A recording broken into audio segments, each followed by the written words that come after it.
Hey everybody, it's Brandon Soriano here in the back room of Norman's Rare Guitars, and today we've got an all-new episode of Guitar of the Day. It's Thumpin' Thursday with my good friend, Clark Sims. Ah! Whoa! Hey! Hey, Clark is the master of the Guitar of the Day intro. He just brings the hype, man. Appreciate you, bro. Clark, where did you just get back from?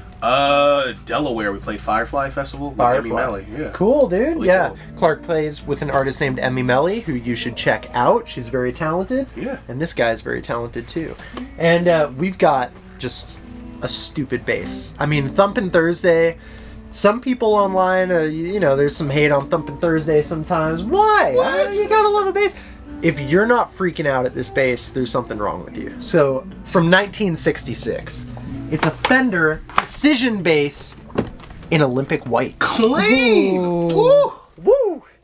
That is a crazy bass. So for 1966, Olympic white is a custom color. To find a custom color Fender bass from the 60s in this kind of condition is just wild. I mean, look at that thing, dude. This is crazy. It's so clean.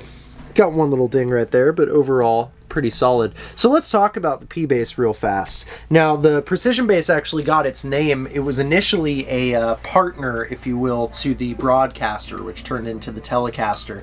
And the reason it's called Precision Bass is because it was one of the first fretted electric bass instruments, so you could precisely get notes, whereas on a fretless it tends to be kind of out of tune. So that's where we got the name Precision Bass. Went through some changes in the early years, and eventually post 50s landed up at this design right here.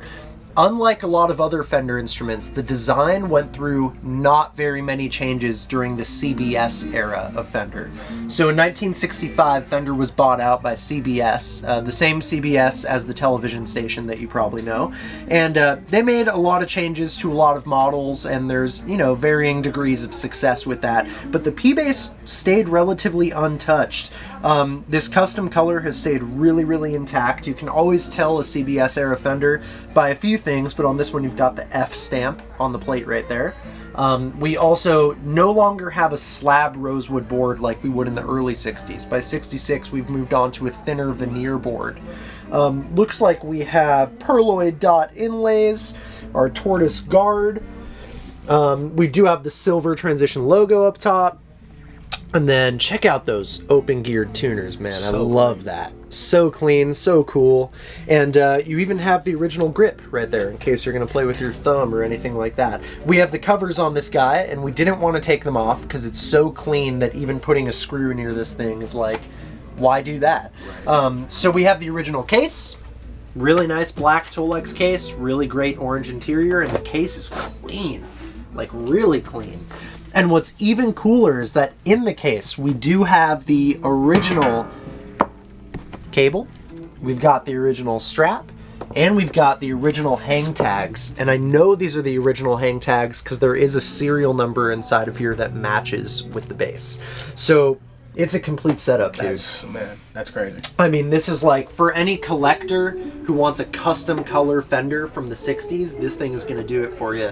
It's a crazy bass. It sounds really good. It's lightweight too, right? Yeah. It's like not a heavy bass. For me, it's the sound, man. Like, most of these, like, that sit under the bed don't sound that good. This one is alive and well. Yeah, it's true. Usually if you see like a real played instrument that's kind of been beat up a bit, it means that someone loved it, and usually they loved it for a reason. Like, it plays really great, sounds really great, and occasionally you'll get a really, really clean one that isn't so great, and maybe that's why it's clean, This is not one of those. This is clean, and it plays great, and it sounds great, and Clark is going to prove those things out front. Take it with ya. Oh, snap. It's time. All right, let's do it. Here we go. Funk Father. Thanks, Jen. Funk Father. Yo, we're back up front with the 66 P-Bass Olympic White, all original, and this thing is clean. Very simple today. One pickup, one volume, one tone. Let's go tone all the way up.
That was the front pickup. Not front pickup. It's only one pickup. Now we're gonna do tone all the way off. 1, 2, 3.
Cool.